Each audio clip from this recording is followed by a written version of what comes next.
pour la question 32 de l'examen CLAD 1.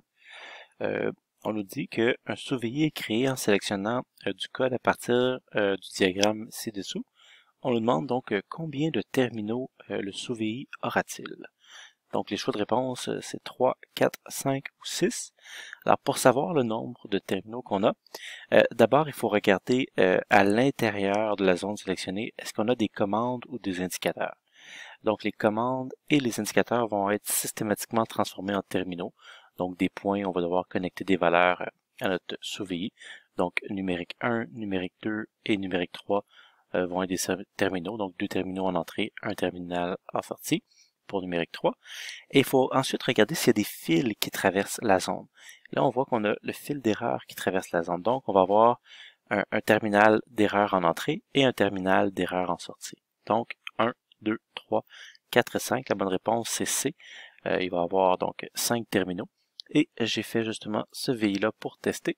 Donc, on a le même VI. Et là, je vais sélectionner la zone qui est juste ici.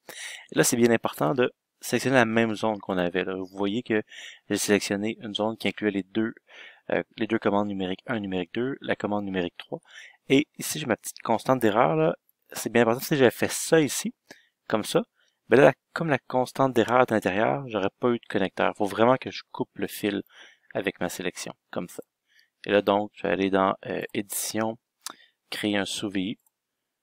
Et là, on remarque bien que mon sous-VI, j'ai 5 terminaux. Je peux même l'ouvrir. On voit que j'ai 5 terminaux connectés, donc numérique 1, numérique 2, l'entrée d'erreur, la sortie d'erreur et l'indicateur numérique 3. Donc, la bonne réponse, c'était 5. Et là, mais je voulais vous montrer, reporter la décision. Je vais juste annuler ce que je viens de faire. Si j'avais sélectionné la constante d'erreur, elle avait été à l'intérieur.